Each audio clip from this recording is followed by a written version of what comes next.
Hey guys, William here, aka Big Bastard, and here's the Last Jedi video that, like, two of you have been waiting for.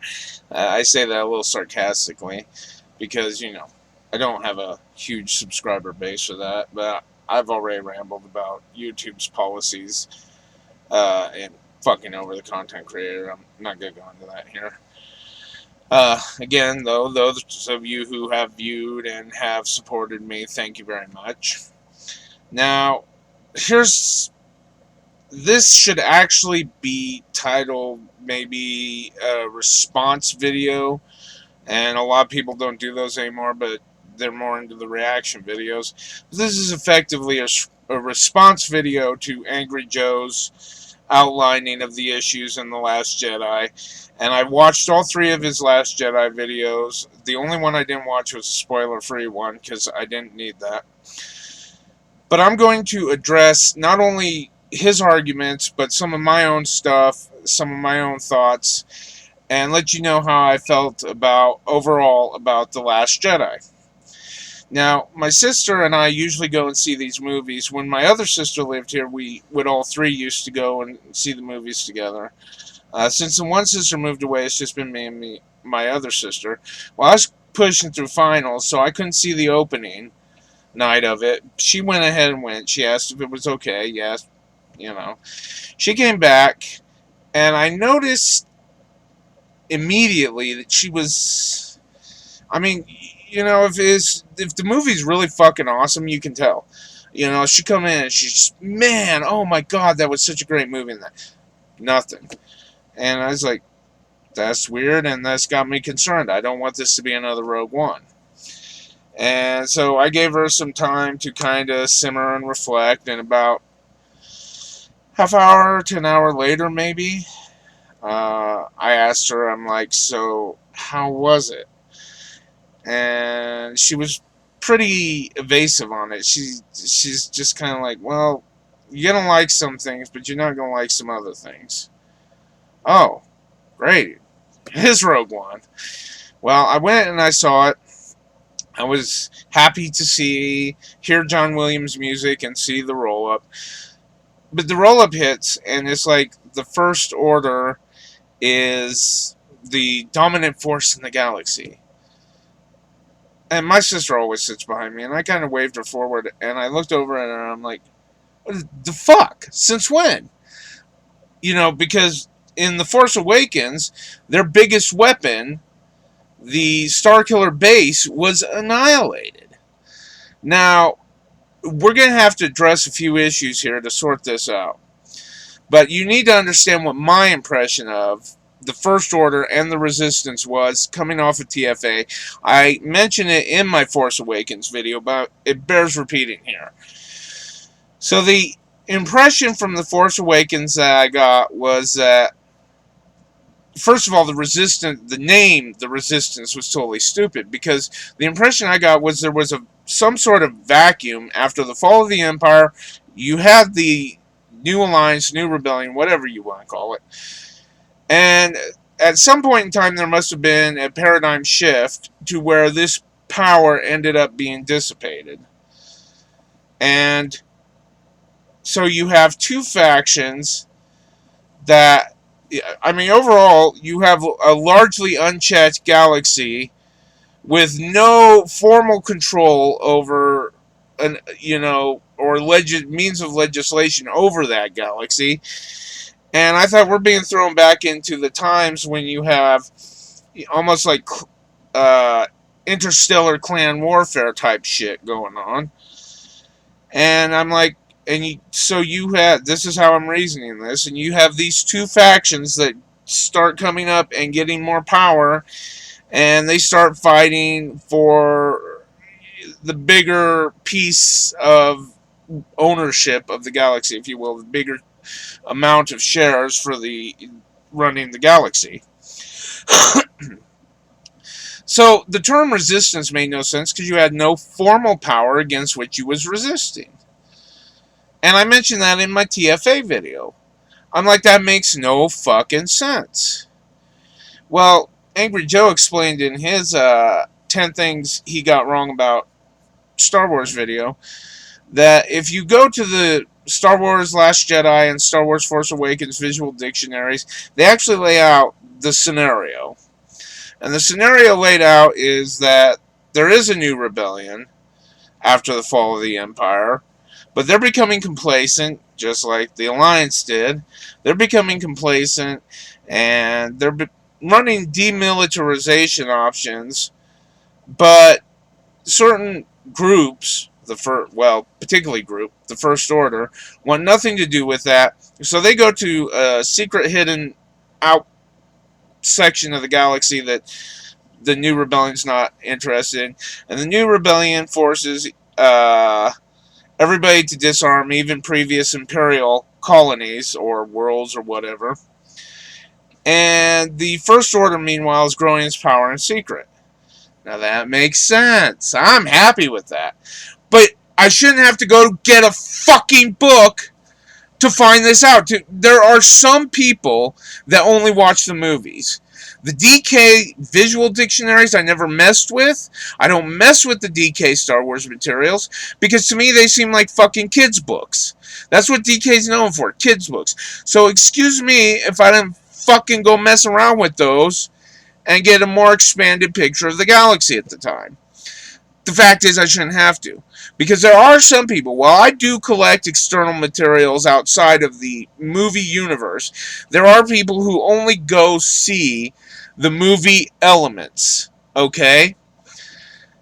Don't fucking punish them and make their lives miserable because you can't throw in some contextualization for the way things are sitting at the moment. So, on this whole First Order resistance thing, first of all, I'm pissed off of the mass merchandising bullshit scheme where you have to buy everything to understand what the fuck's going on in the movie, which should be a largely self-contained universe.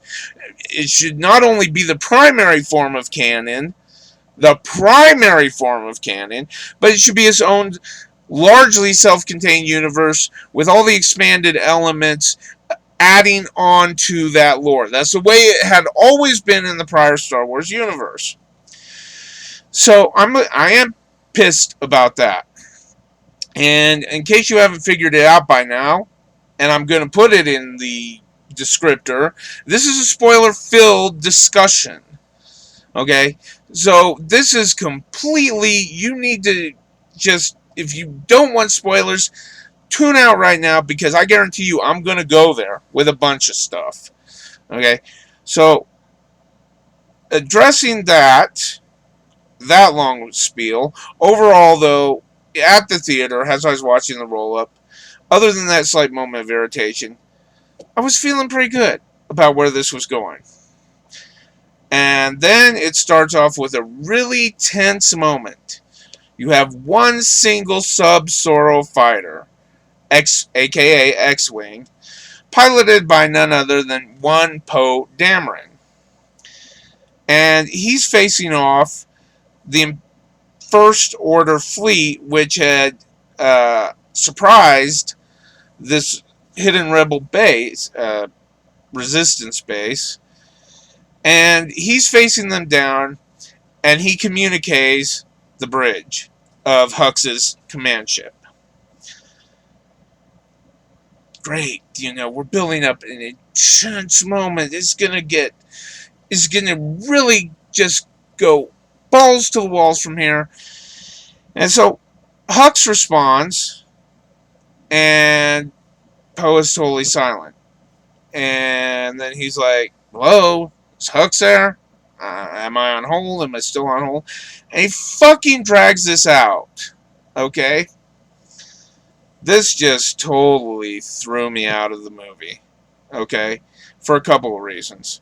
Number one, aside the fact that, okay, maybe some humor would have been good here, but overall, the overblown, pointless, drawn out dialogue here was just fucking pointless. And what's more, you have a concept which, we talk about, as authors, we talk about suspending disbelief. And that applies to the viewers. And the rule is that you can suspend your disbelief so long as there is not something that is so fucking absurd that it totally takes you out of the viewing element. So, for example, if you watch a Superman movie, you can suspend your disbelief that there is a man who is faster than a speeding bullet, stronger than a locomotive, or whatever, able to leap tall buildings in a single bound, all that shit. You can suspend your disbelief. But when Poe is using terms that are specifically, and I know it's been used in sci-fi occasionally, okay, but there's not a large usage of it. When Poe is using terms specifically connoted with 20th century Earth, such as being put on hold, it just zaps everything. It tears away the suspension of disbelief. It tears away the idea that we're in a galaxy far, far away a long time ago. Okay? Bam. Totally stripped away. Done with. And I was just like, oh, fuck me with a spoon. Because this is not starting off the way I want. And I understand the reason for why this happened. Poe was laying his charge build up for his super thrust engine or whatever the hell, so that he could shoot in to arrange that the dreadnought could not hit. And, you know, others have attacked this with the fact that the dreadnought, in addition to having orbital bombardment cannons, in addition to having turbo lasers, or I mean, the other types of cannons, I don't remember what, and ventral cannons, whatever, they should have turbo lasers, which are designed specifically to shred any incoming ships that are out of range of the bigger artillery. So I understand why Poe went in and was skimming the ship to basically take out all of his all of his artillery for bombardment artillery for attacking the planet, and in addition taking out those turbo lasers.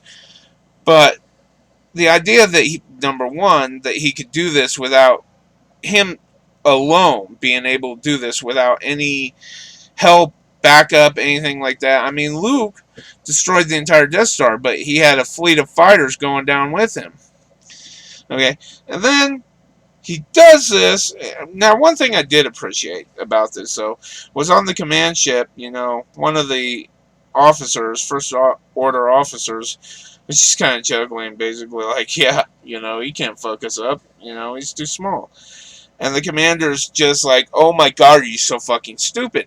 And he's like, he's not trying to attack us, he's trying to take out our armament.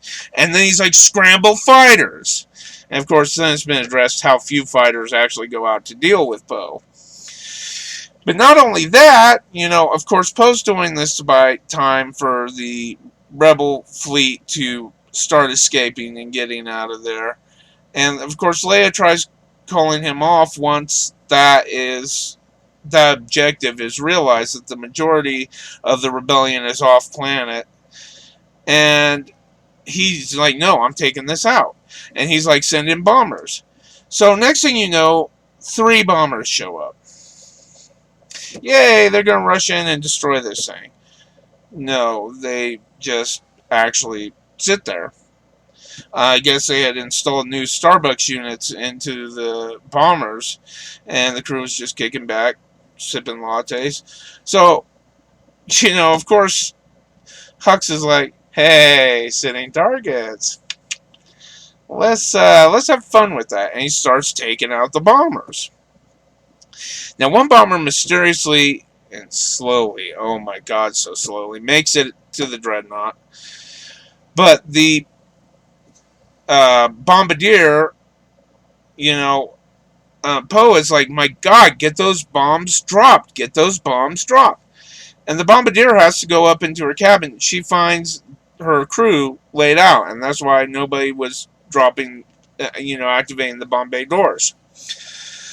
And so she grabs the remote unit, but a shot shakes the ship, and she falls down, and the unit manages to just land just over the edge of this stairwell.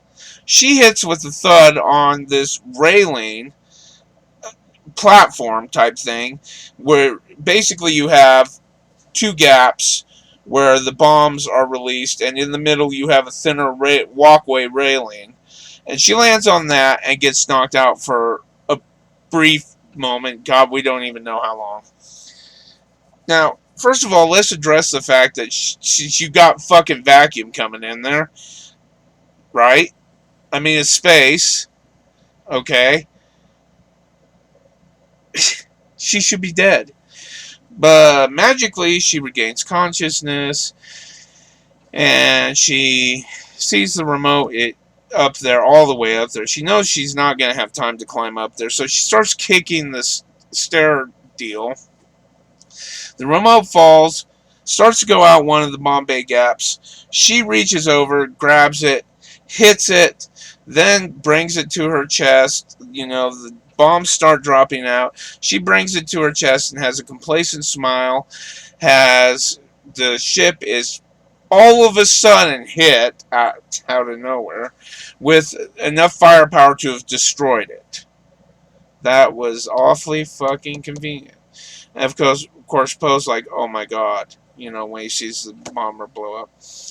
This also will later bring us into a relationship that this gal had with, she has a, working in maintenance, a sister named Rose, and oh my god, yes, I will go off on the whole Rose thing in a minute.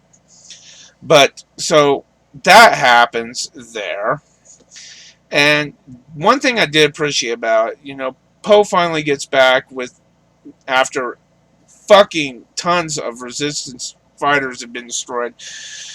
Poe gets back, gets on the deck. He's feeling pretty confident about himself, and you know, he goes up to land. The first thing she does is smack him because Poe was out of line. You know, you were given a direct order. You did not follow that, and it's really funny for a guy who said, "Yeah, she's royalty to me." That you decide, for the sake of plot, that this is inconvenient and I don't want to fuck with following orders. So let's make this huge scenario. Now, there's been a lot of other things addressed in this scene that I'm not going to address. Lack of shielding, shit like that. I will quickly say that my primary assumption was that because they were going to do a planetary bombardment from orbit, that they had to drop their shields to fire, but again, that might be a Star Trek mentality coming, because I'm not familiar enough with the Star Wars ship specs on whether they can fire through shielding or not, but I want to say they can't. Okay, so that's my guess, is that the shields were dropped, and of course Poe's little stunt allowed other fighters to get in before they could even think to raise shields. Another issue I had with the scene between Poe and Hux here was Hux. It made Hux look fucking stupid. And I know a lot of people don't like Hux, but in The Force Awakens, I was like, man, this guy is awesome. Okay? And here they make him look like a fucking dolt. Even to the point that one of his officers turns around and kind of smiling, and I believe he's toying with you, sir, or dicking with you, basically. And, of course, Hux gets all pissed off, and then he orders to fire on Dameron. Of course, by that time, Dameron's got his charge, shoots in, starts shooting shit up.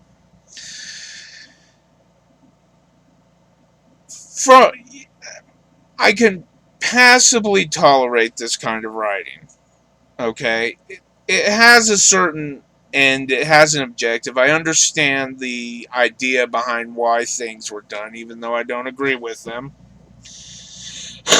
But when you take a really tense moment like that and you shred it with humor and with convenient, ill-conceived plot issues, you're kind of just worn out with it, and it's like, okay, what are we coming into next? You know, what's going to show up next? And of course, then, I mean, I'm going to kind of bypass the Finn awakening thing, because that was ridiculous. Although I did appreciate the idea of self-contained Bacta suit. But that whole thing was just ridiculous. Again, more misplaced comical relief. But upon Finn's question of where is Rey, as he asked Poe Dameron that, we go to the island where Luke was. And I was actually glad at this one moment that many people might think was ill-perceived humor actually served a purpose beyond that from a story function. And basically, Rey hands Luke the lightsaber, just like we've seen in The Force Awakens, and why I argue even more strongly now that that scene should not have been in The Force Awakens. The Force Awakens should have ended with uh, Chewie and Rey shooting to hyperspace. That's the way it should have ended. So we revisit that scene. Of course, the one thing I appreciate about it is when that first happened in The Force Awakens, I did not have a good reading on Luke's emotions. We could only guess at the moment what he was thinking. But I was thinking that he was in some sort of awe, some sort of profound awe that someone had managed to not only acquire this lightsaber, but track him down and bring it to him. Don't get me started on map pieces. I'm done with that shit. So here, what happens, we find the end result of that. He has this look on his face, which after his action, and I think we were built up to get the idea that he just had this sense of awe. After that reaction, he does something that you realize you're like, oh, he's more like basically, what the fuck? Why are you bothering me? And he just looks at it like that, and then he takes the lightsaber and throws it over his shoulder. And I was afraid that there was going to be rounds of laughter and that, but there wasn't. And I was happy for that because people don't understand. This actually is a serious moment. And this is Luke rejecting his Jedi heritage. Okay? And a lot of people don't understand that. And Rey, of course, unfortunately the lightsaber didn't get thrown in an inaccessible place, and Rey would later go get it. But her immediate concern is tracking down Luke and trying to find out, because he walks away from her, tracking down Luke and trying to find out why he's acting the way he is. And, of course, he's just like, go fuck yourself. And she kept pounding on his door, and he's like, go away. And the door slams open. The door is literally blowing into the hovel with off his hinges. And of course, he looks over and he's probably like, oh my god, is she really that strong in the Force? Especially since he can't sense the Force. We'll find out later that he closed himself off from the Force. But it's like, oh my god, how'd she do that? Well, you find out it wasn't her. And Chewie comes in and starts rumbling off, and Rey tells him some stuff, and he's like, he's basically like, Chewie, how'd you get here? And Rey's like, we took the Falcon. And when she said Falcon, he looked at her, and there was a realization. He's like, where's Han? And I actually appreciated this moment because that was exactly how it should have been. There was a very deep edge to Luke's voice on that. Like, he knew, but he was afraid to ask. That was well acted by Mark Hamill, as were several parts throughout this that he doesn't get credit for, in my opinion. And of course, they explained to him they died. And of course, he still rejects to train Rey. And she pushes and pushes and pushes and pushes him. Now, we'll address some of that later. Okay. One thing I want to mention is, and this is kind of, I'm not going to go exactly linear with this movie, but it does concern Rey specifically. Later on, we will find out, basically, there's been so much discussion on Rey's heritage. Is she a Skywalker? Is she a Kenobi? Is she, this or that? And I had gotten sick of it. And I told him, I said, first of all, if she's Luke's, I'm going to totally piss on this movie. Because there's just not enough context provided in The Force Awakens with her interactions with Leia and finally with her interactions with Luke for us to really believe that she is an error to them, especially when there's no conversations between Leia and Han about Rey. That pretty much everybody acts like they don't even know who Rey is, and that's the way it should have been. Because we find out that Rey's parents were nobody, and a lot of people are pissed off that this subplot was dropped. But and they were saying, oh, they set us up, they set us up for this big reveal, and then nothing.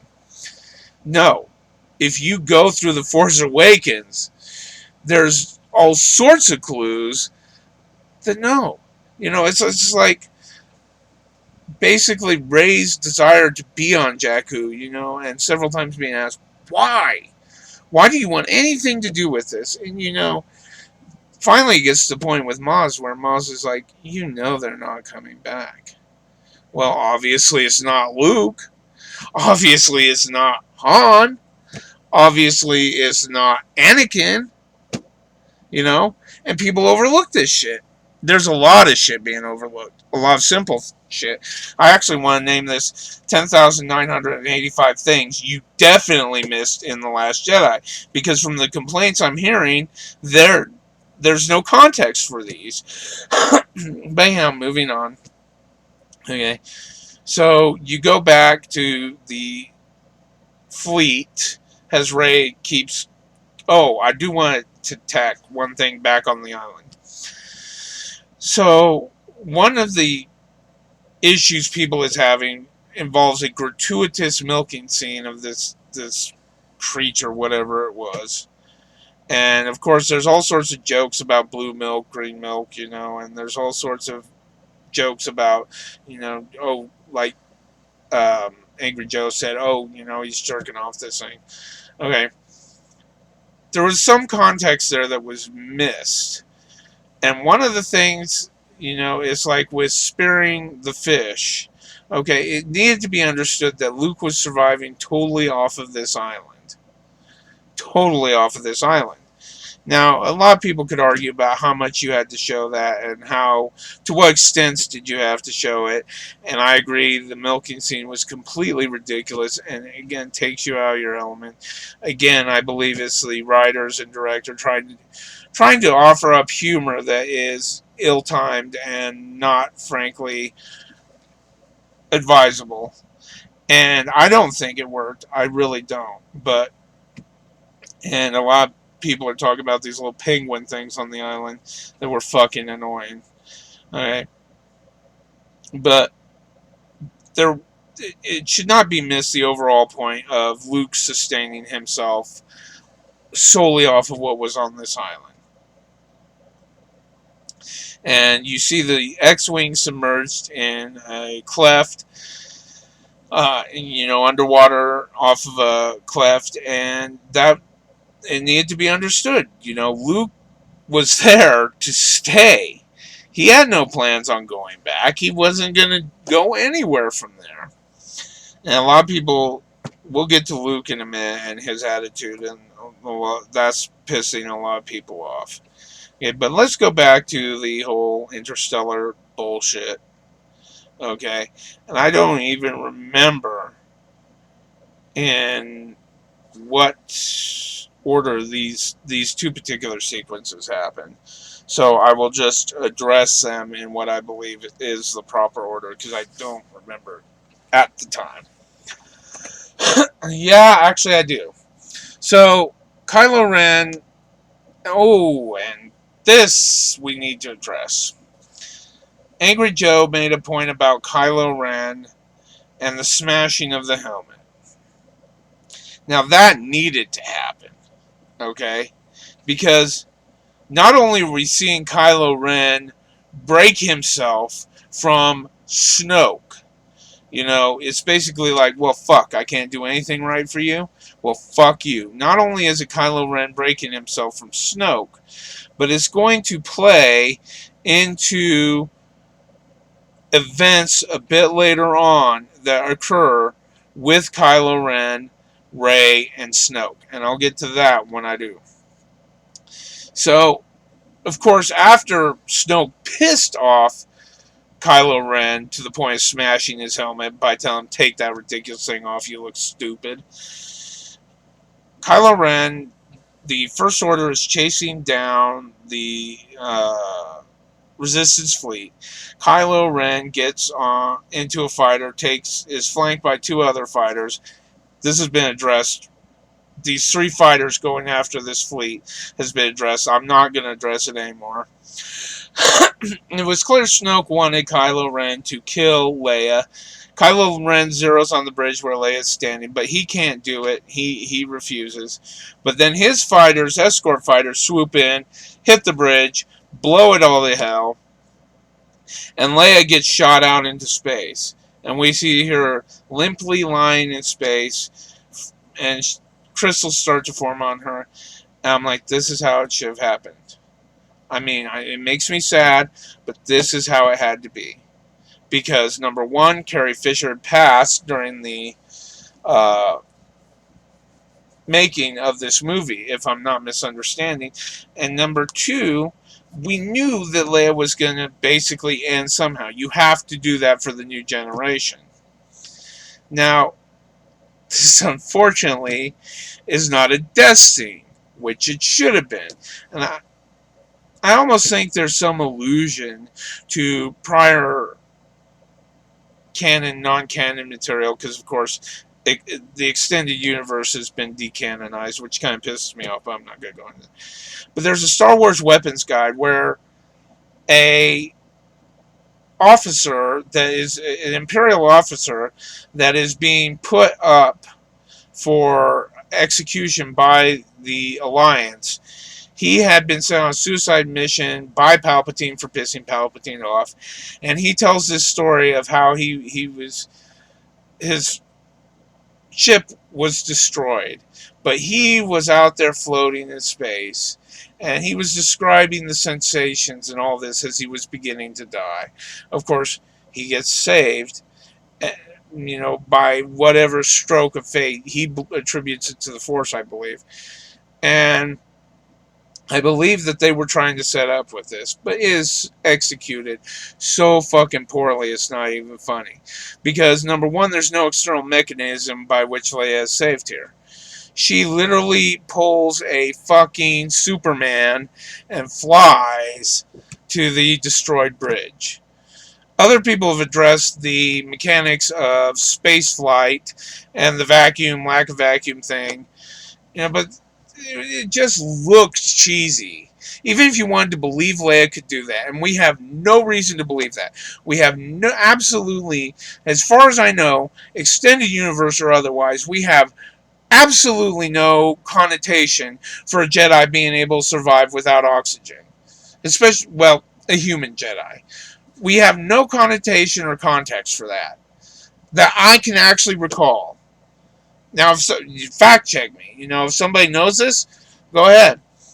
But that I can recall, never happened. Even to the point that you see Qui-Gon Jinn and Obi-Wan Kenobi putting on rebreathers when they go down to the Gungan City. There's no context that a human Jedi can exist without oxygen, especially in the vacuum of space. That pisses me off for that reason. It's like Angry Joe pointed out, in addition to the lack of oxygen, your body's been frozen to death, although there's some argument about, she threw up a force field, etc. But still, it's bullshit. But not only that, let's say you could accept that, you could suspend your disbelief for that.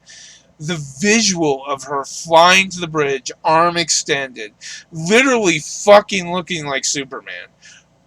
It was ridiculous. It was not visually appealing. It's the same thing I accused Rogue One of when they have the cream-colored Star Destroyers, which really threw me off.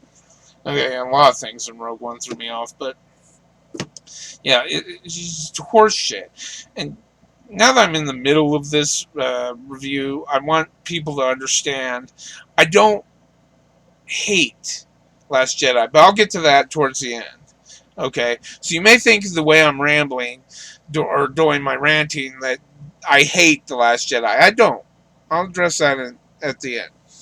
But moving on, okay, So there's that whole sequence there. Of course, once she gets in there, she doesn't have the strength to support herself, and she gets shoveled off to med bay, and a new individual takes command, Vice Admiral Holdo, who is played, if I'm not mistaken, by Laura Dern.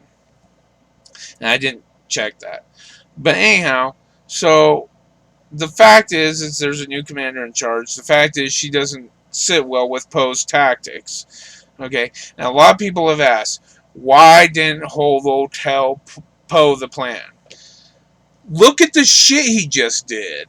She watched him do this rogue attack on a dreadnought. No, I ain't telling you shit, Junior.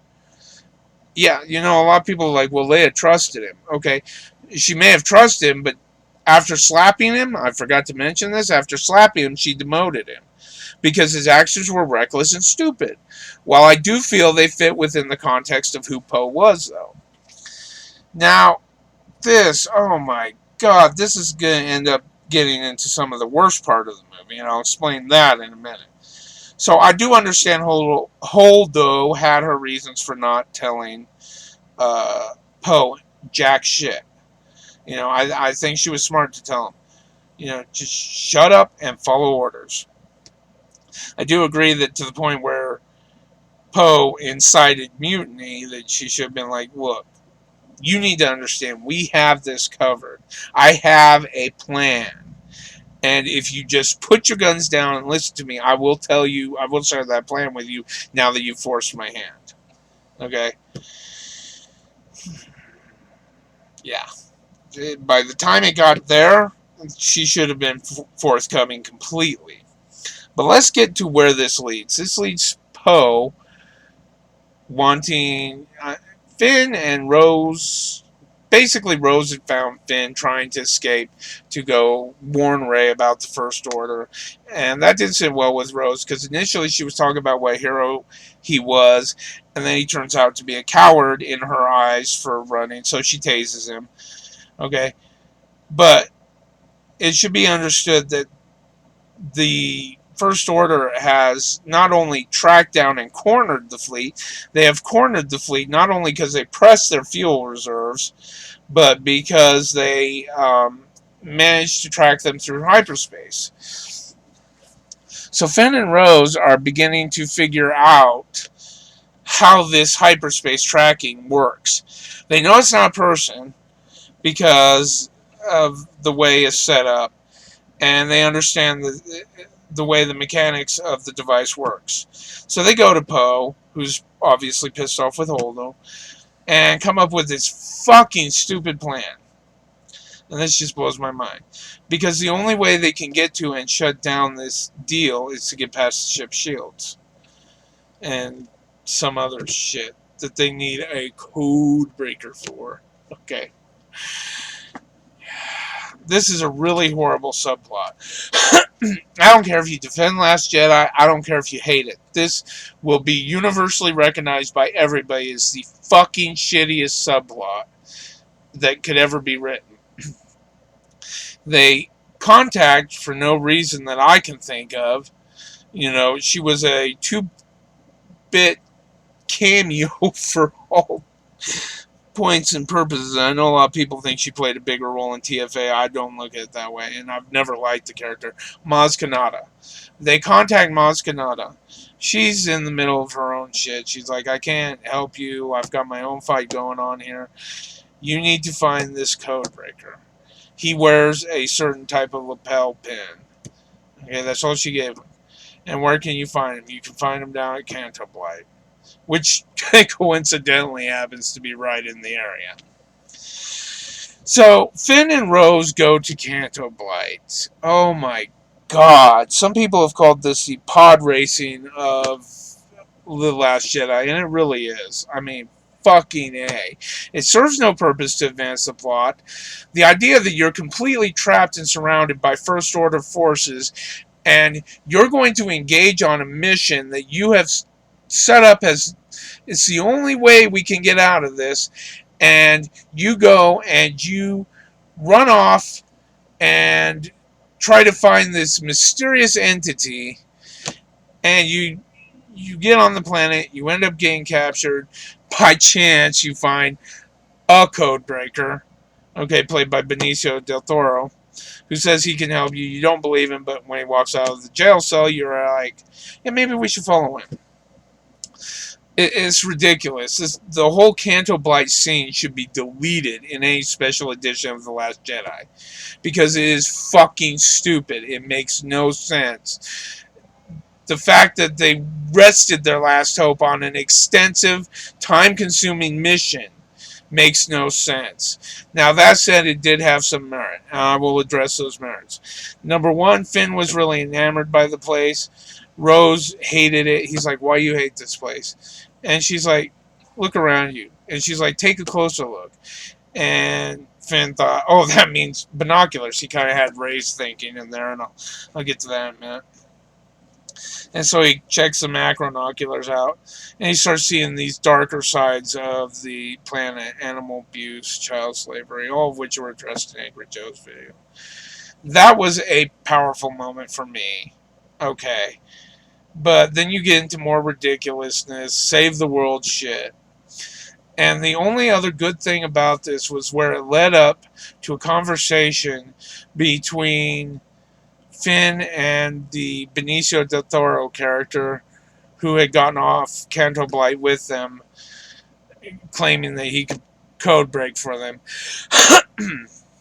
Excuse me. And he tells Finn, Finn's all...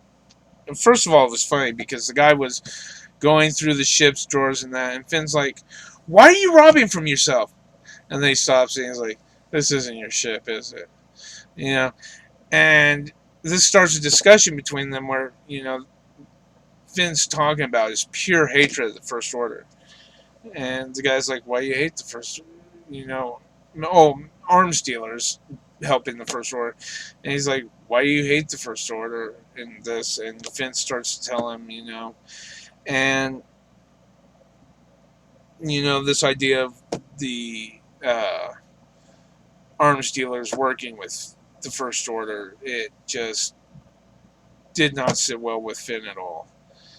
And the guy's like, let's see who owns this ship. And he clicks a few buttons, bypasses some stuff, and he's like, arms dealer. And he's like, yep, he's funding the First Order all right. Yep. And then he shows the next one, and he's like, oh.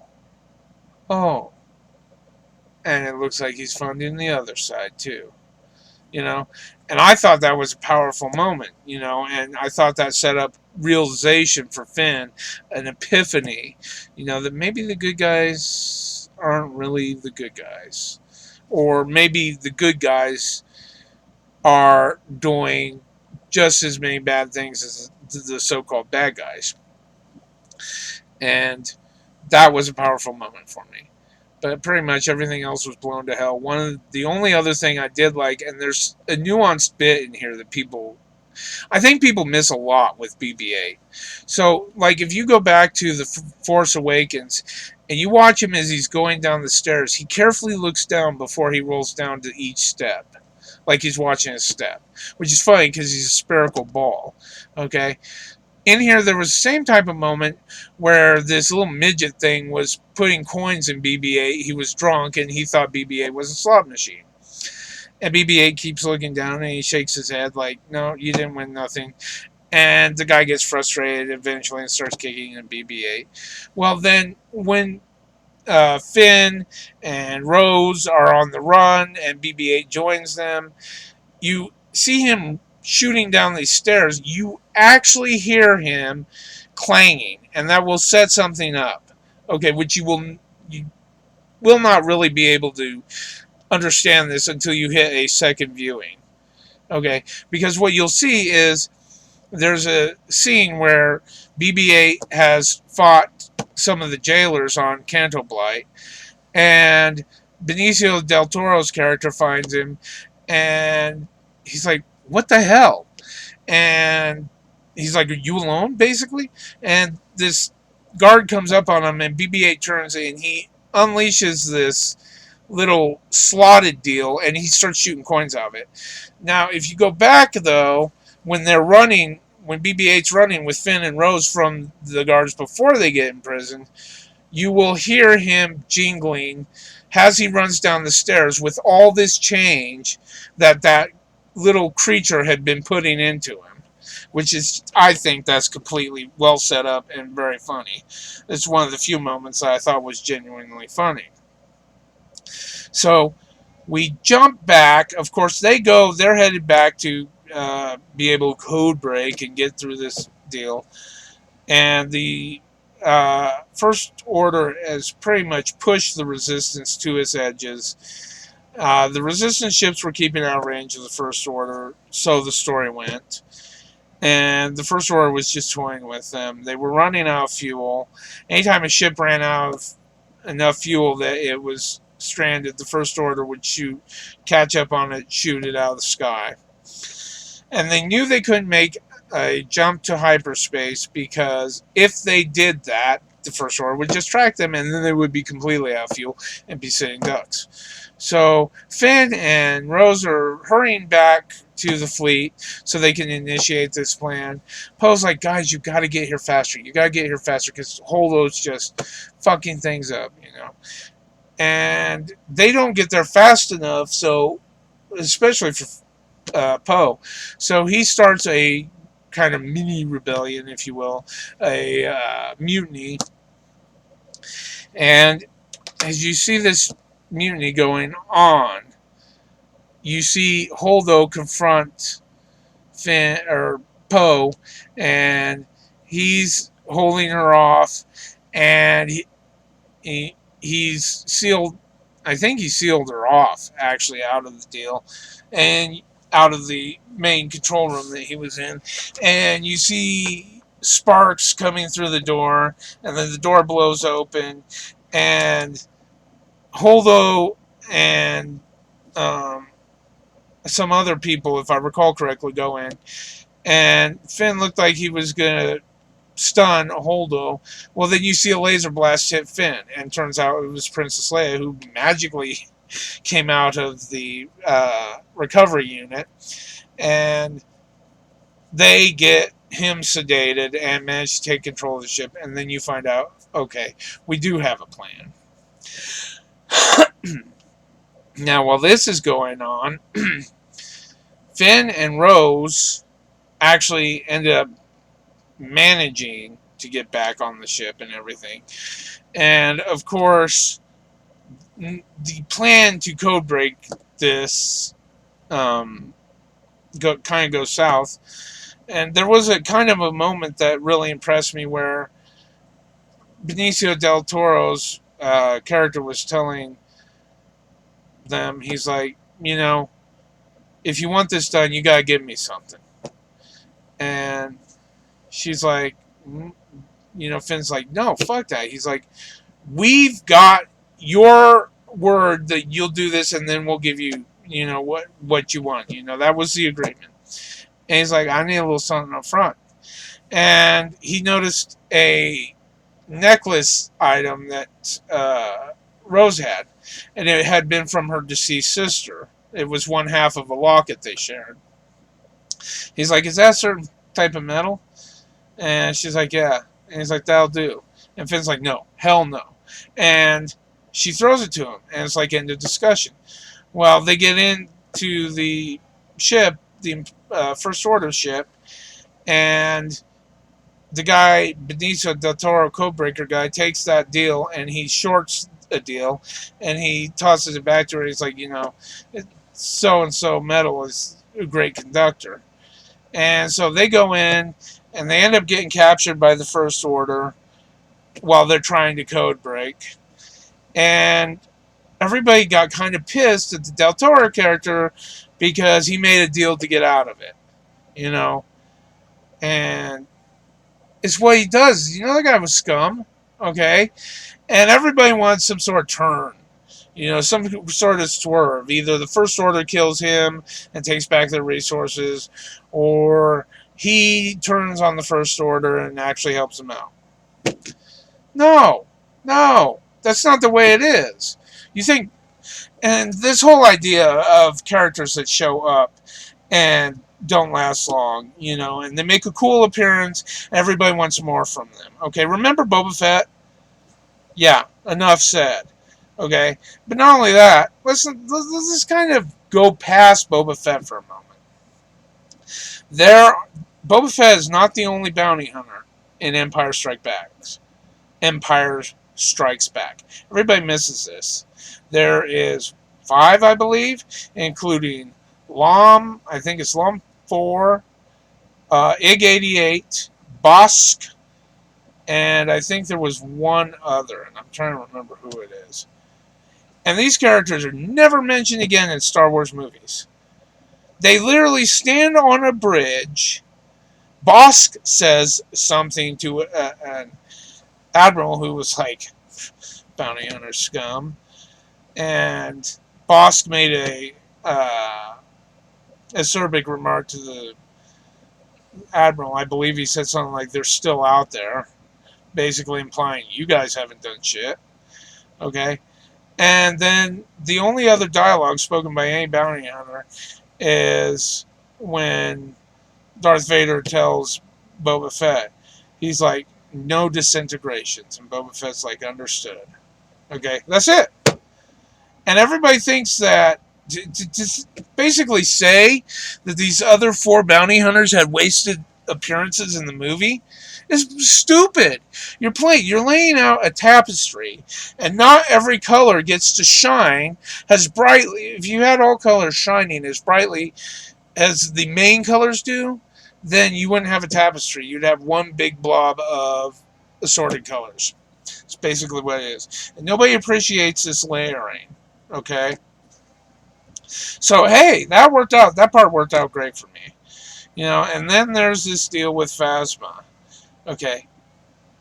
Phasma, first of all, after the Force Awakens, I told my sister, I said, if they bring back Phasma in the second one, I'm going to be pissed off. And I am pissed off. Because here's the thing. Let's say you don't take seriously the idea that Han Solo had thrown out, oh, you got a trash compactor? Let's say you don't take that seriously. They clearly had to secure and confine her in an area. Okay? While they made their escape. They make their escape. Problem is she's still confined in an area on the Starkiller base, which its destruction is imminent. Boom! There goes Phasma. I'm pissed that she's even in the second one. She would have been just fine in the first one if she had went through that and been the way she was in that first one. I can accept that. Apparently a lot of other lunatics can't. They think she's got to have extended and thorough special stories and all that shit. No, she was fine in the first one for the purpose she was serving. A really badass, and I was kind of mixed when I first saw her because the idea of a stormtrooper that is so specially designated that they not only do they have additional apparel, because we had seen that in Star Wars, the commanders on Tatooine would have orange flaps on the shoulder. Okay, not only is there this deal of the extra apparel, but no, her entire color gimmick is set off. She gets chrome armor. She's something special. Okay, now while I do agree that there was a bit of setup there, I think it's bullshit. I think Phasma should have never been pushed that far. I think at the most they should have kept the character the way she was, but not blinged her out like they did. And I think she was a good character for that purpose. She should not have been in The Last Jedi, and that really pisses me off that she is in The Last Jedi. And I hope to God this time she stays dead. Now, a lot of people have argued, why she had a blaster in her hand, why didn't she just fucking shoot them? But at the time, she perceived she had the upper hand. And one thing I think they did establish well is she fucking hates Finn. Fucking hates Finn. And so the idea of instituting a slow death with these laser axes actually made sense to me, and I appreciated that. Okay. let's face it, there are elements. So, for example, in The Force Awakens, one of the ground troopers encounters Finn, and instead of shooting him, he brings out this hand-to-hand weapon. Why? So this is not just The Last Jedi and Phasma. This is a running thing through here. Okay? But with Phasma, I could have accepted just because she fucking hated Finn so much. And she really wanted him to suffer. And the next thing you know, one of the ATSTs in the background is so stupid. They're hooked up to stuff. And starts moving forward. And moves forward against his restraints. His head literally peels off. And you see at the controls BB-8. This really pisses me off because, number one, the internal components of the ATST is not what was shown. Okay? There's seats in the ATST. There's control panels. You can house 2 people in there. Okay? The outer shell of the head comes off, and you got BB-8 a little platform. That's not even fucking consistent with the ATST's internal mechanisms. So that pissed me off. And it was just goofy. And it was a last minute save, which pisses me off. It was a unexplainable, out of nowhere, out of the blue, somehow he got in there and managed to activate that. He shoots a floor deal beneath Plasma and she falls, presumably, hopefully to her death. This idea that, and Angry Joe mentions this, there had been a release statement that Phasma was the Kenny, the South Park Kenny of the Star Wars universe. They better not fucking do that. She already cheated death once in a way that should not have been undone, although you can lend credibility to getting out of that situation. The second time you go past that, you're just making a fucking running joke, just like Kenny. Okay?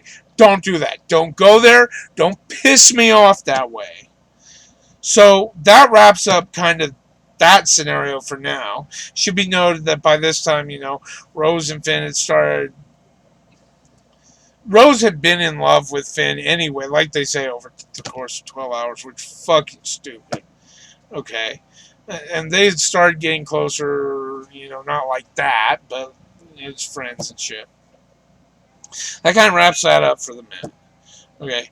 In the meantime, you had Rey, because Luke would not basically train her the way she wanted, and because he was saying, she was the last Jedi, and she was the last hope, and she finds out these stories about Kylo Ren from 3 different perspectives: Luke's twisted perspective, Kylo Ren's perspective, and then Luke's true perspective, which merged the 2 other stories. So, here's the thing. First of all, I'm going to address this Luke issue. People are like, oh no, Luke's not the way he should have been. That's not Luke. Fuck that, And seriously, I could see Luke going this way. He almost went dark in the Jedi, and he overcame that. But I could see him, after age sets in and after all this, start to go down that path. Which, this was just the beginning footsteps.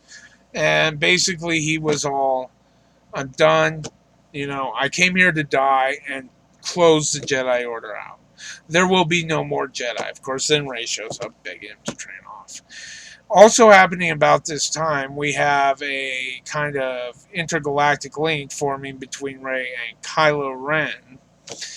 And this sets up something that nobody fucking realizes. And I'll get to that in a minute.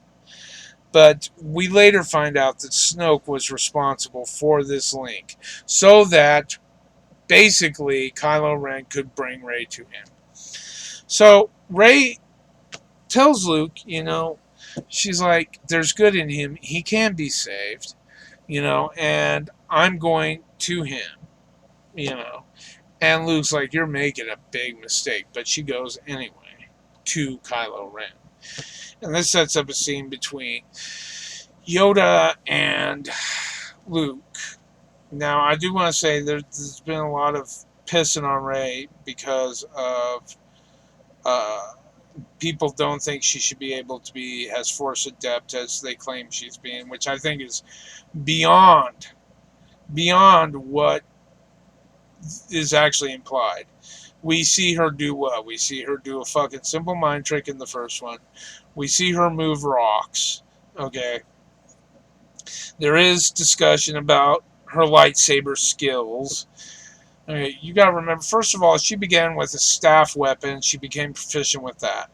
That sets up the ability to use a sword. She had fundamental sword not basics, but she began with fundamental sword movements.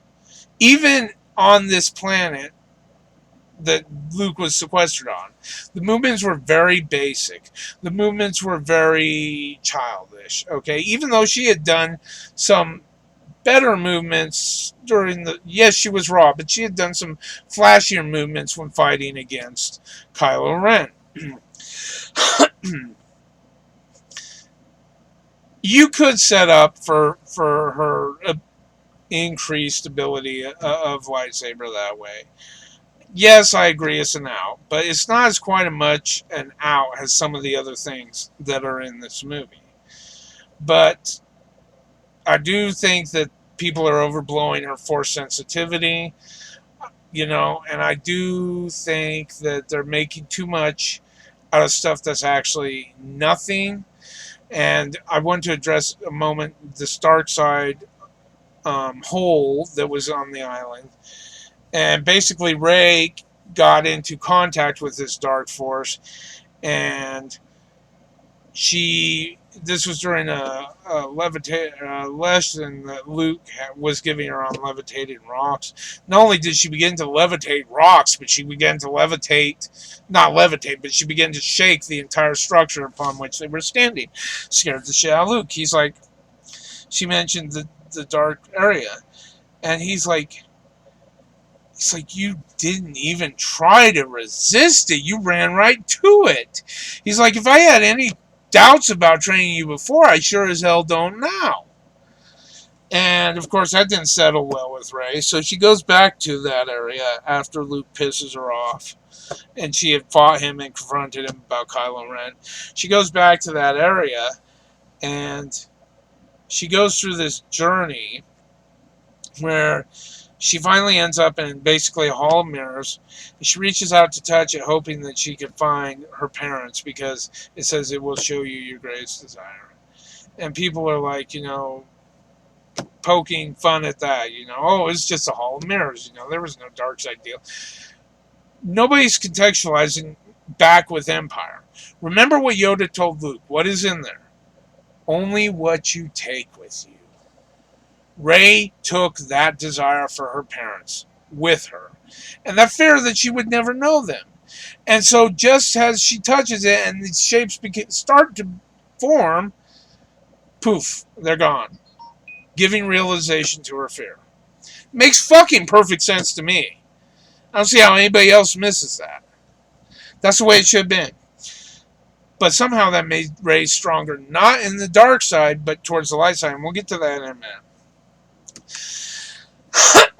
So Rey goes to Kylo Ren. This is another thing. There's been a lot of talk about Kylo Ren. I want to lay out something that nobody's ever connected that I'm aware of, and certainly not before I did. And though the visual dictionary apparently hints at what I'm getting at, I'm going to lay out fucking directly to you how it is. I've held this up my sleeve during all the Snoke is Plagueis shit. I don't even know who Plagueis is. I literally don't have that much involvement in the extended universe. I just have bits and pieces of extended universe. But what I have is going to blow you away. I've been holding this up hoping to get the footage for it, but I couldn't. Literally, it would take too much time to get to it. But here's what's going to happen. My initial assessment was that Snoke was Darth Revan. And I'm going to tell you why I go that way. Number one, most people miss the two most fucking key elements in TFA. Kylo Ren's helmet. It is not an homage to Darth Vader like everybody thinks. If you go and play the Knights of the Old Republic, you take your character, spoiler alert, who actually ends up turning out being this badass Sith, Darth Revan. Okay? You go and there's a mission on Korriban, the Sith temples, and that. You know, basically the Sith stronghold, Korriban is. And as you're in the Sith temple learning and training, you have the chance to loot a box. And you pull out a mask. It's the instructor of the Academy, Sith Academy's mask. This really powerful guy, Ungar or something, I don't remember. It looks very similar to Kylo Ren's mask. Okay? The other thing, do you remember the first time we saw Kylo Ren step off the shuttle in The Force Awakens? There's a particular piece of music that plays, and it plays consistently when in association with Kylo Ren. That's not new music composed for the film. That music goes back to Knights of the Old Republic and is associated directly with Darth Revan. So you got these two strong elements that everybody keeps missing, that nobody has commented on, that I am aware of, and certainly not before I have, okay, hinted that I knew about this. So we're beginning to see some Knights of the Old Republic play in this. And that was mentioned in one of the videos. 10 things you definitely missed in Last Jedi, I believe it was. Which normally I hate those videos, but this one's really good. And there's a discussion about, has with Angry Joe, the visual dictionary, Last Jedi visual dictionary. And I guess it begins to tie into the Old Republic. Boom. Mind fucking blowing. Okay? But it gets better. Okay? One of the things is, okay, first of all, everybody get over fucking Snoke dying. I didn't think much of Snoke to begin with. First of all, I don't like the idea of this parody, not parody, but this almost parodying of elements from, yes, I could sit through it for The Force Awakens, but the stronger it gets, the more frequent it gets, I get a little irritated. So you have, and let's look at Force Awakens, these callbacks to the original. You have a no-name young girl, orphaned. Now, Luke technically was an orphan, but she dreams of bigger things, just like Luke. She's on a shitball dust planet, just like Luke. She ends up running into a smuggler named Han Solo, just like Luke. And that's just the beginning, you know, of some of these themes. One of the things that pisses me off is Snoke having to be a Sith. First of all, the Sith were exterminated with the Emperor and Darth Vader. That's the end of the Sith legacy, because, as anyone knows, there is a specific rule with the Sith. Okay? And this rule is there can only ever be two. This rule was instituted by Darth Bane in The Rule of Two book by Drew Karpyshyn, I think his name is. And that was Bane's contribution to Sith legacy, because at the time Bane became a Sith, there was this clustered order of people who just didn't fucking get it. You know, they were much like the Jedi. You know, over egotistical, overbearing, and our way's the right way, but, you know, not really seeking attunement with the dark side of the Force. It was more of a show. And Sith, or Bane, literally began the Order of Two by getting all these Sith in a canyon or in an underground cave and using a dark side WMD to wipe them out. Okay, the Rule of Two.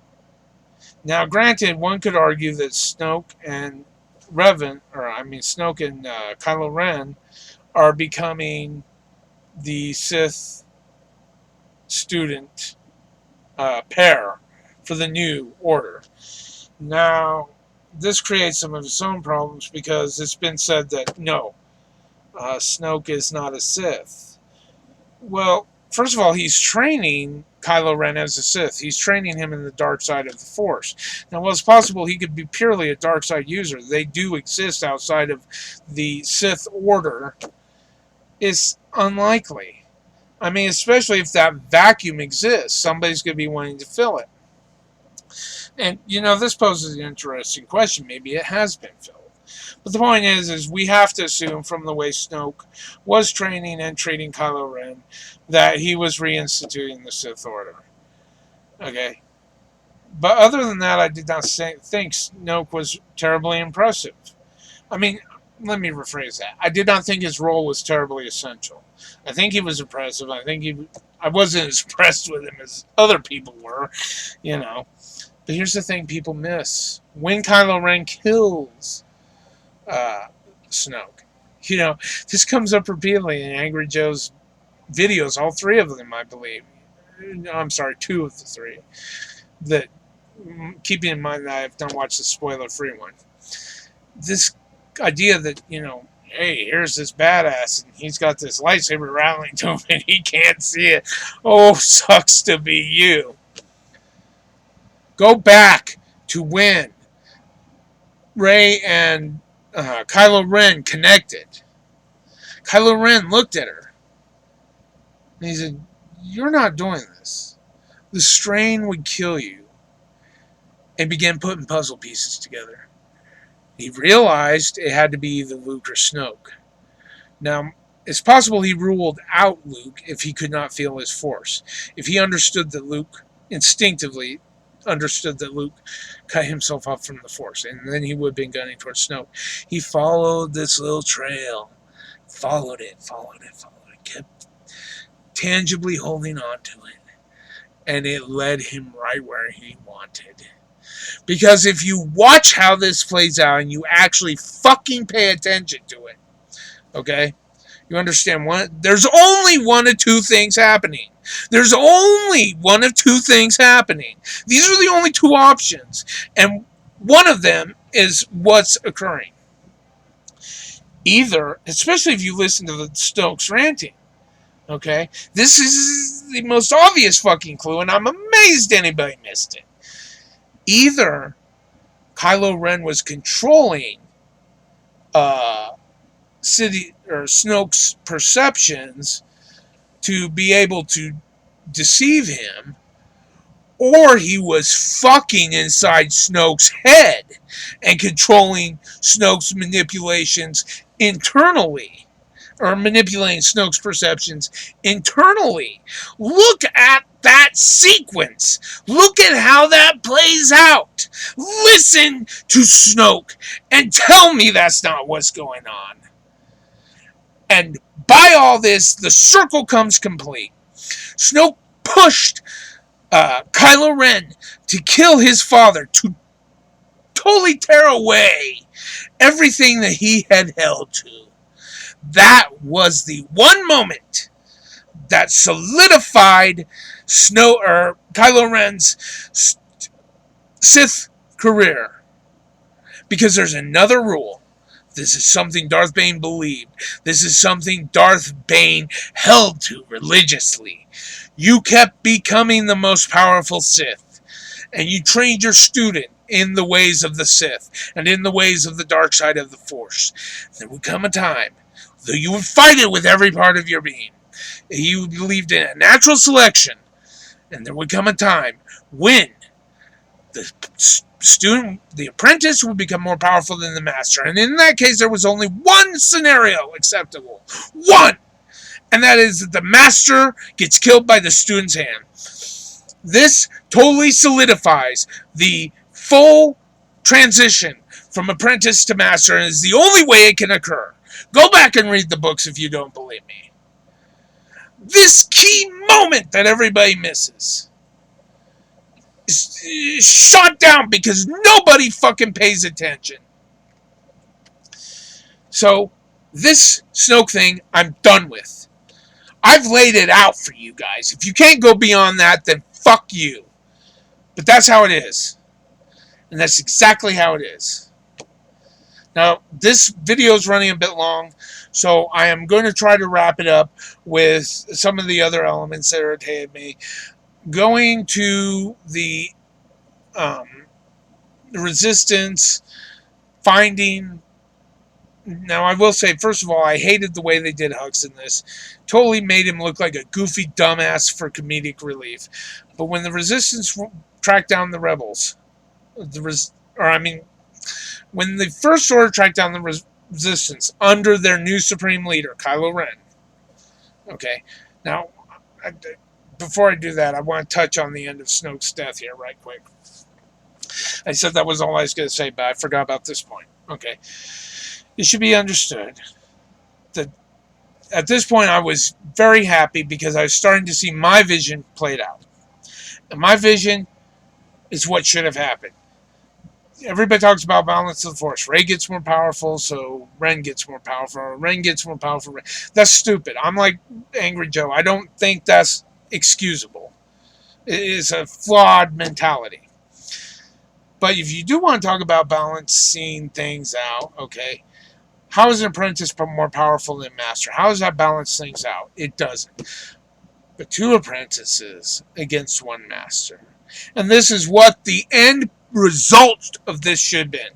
Either Rey and Kylo Ren both become dark side, or Luke becomes dark side. And we way much preferred that Luke went dark side, and that Kylo Ren and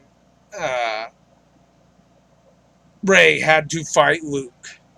That's what it should have been. That's how this should have ended. But no, you fuck us over and you give us this shitty ass remaining storyline that we have. So that said, the new Supreme Leader, Kylo Ren, tracks down the Resistance. And he's going to wipe them out right there. They got a bunch of these new fucking stupid AT-AT type machines called Gorilla Walkers. I told my sister, I said, if they stand on their hind legs and start shooting shit, I'm done. This will totally seal me. Fortunately, they didn't.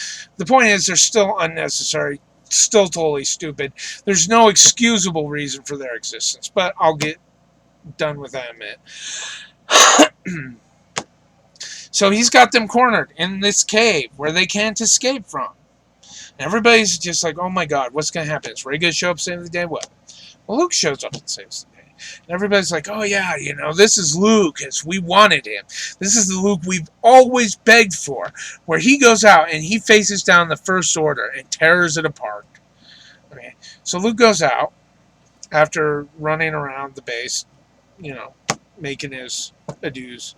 He goes out and Kylo Ren is just flooded with rage, and he tells them, every single vehicle, fire on that man right now. Fire now. All our artillery fire. And Hux finally had to call it off. He's like, stop! You know? And Luke's still standing. Okay? Now, I'm going to get to the quick end of this. We find out Luke's a hologram. And this kind of pissed people off. First of all, if you ever thought Luke or any Jedi, we have no context to believe that any single Jedi could stand against that much firepower. There's no reason to believe that. So you bitch about all the plot holes revolving this and that and that and this, but then you want them to create a bigger one by establishing something that is not canon. Not even not canon. It's not even extended material anywhere. Nowhere will you see that I can recall of one lone Jedi able to fend off that kind of firepower. It's impossible. One AT-AT, yes. One TIE fighter, yes. But not a fleet. Okay? So if you think that's the way it should have been, fuck you. But let me go a little further. Okay? So Kylo Ren gets out and he's going to face Luke himself. And they get in a lightsaber duel.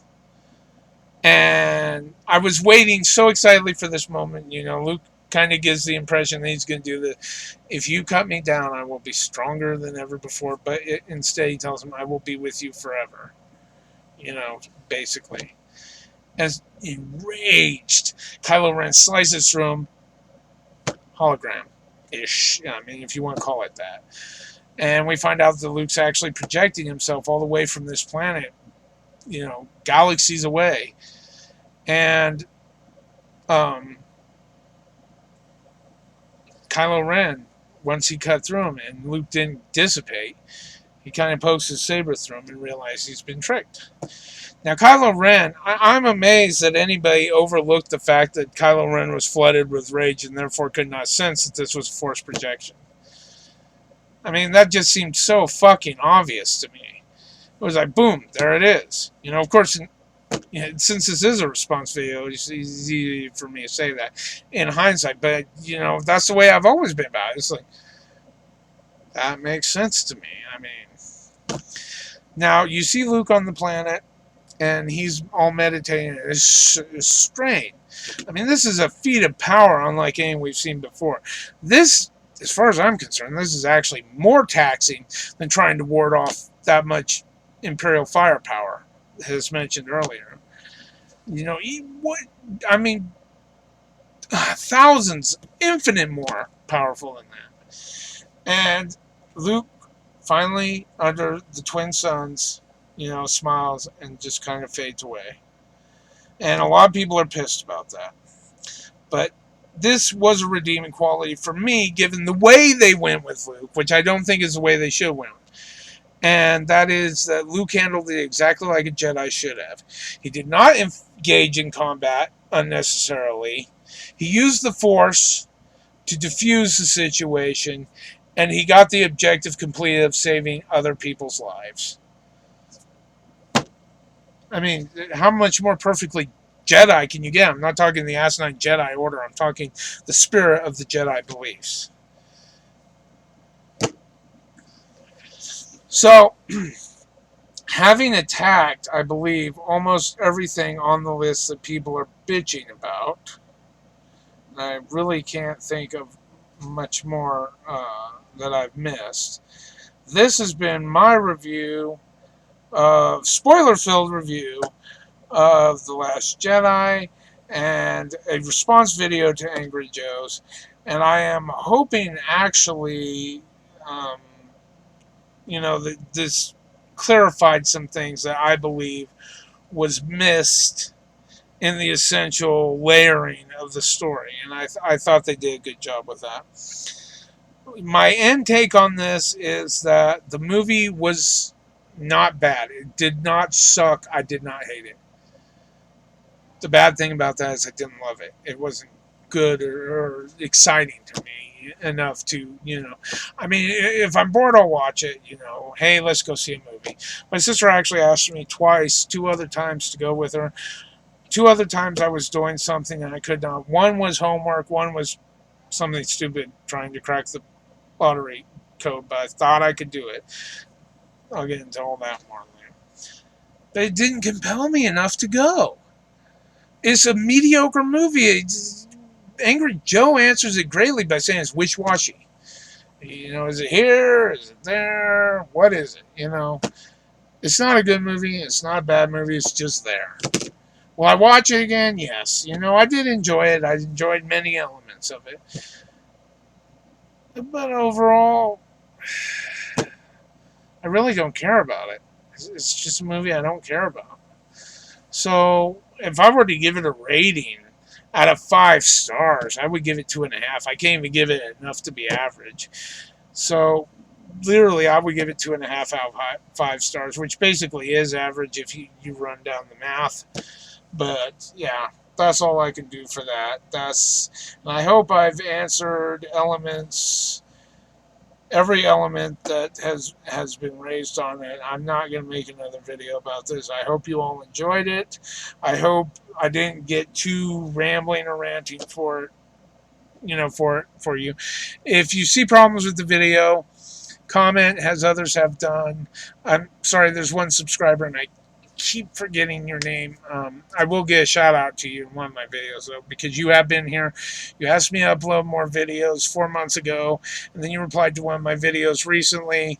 Feel free to critique this. Let me know, what the issues with the video are. You can hear my voice going too. But yeah, until next time, that's been my take on The Last Jedi. Until next time, this is Big Bastard signing out. We'll see you guys on the flip side.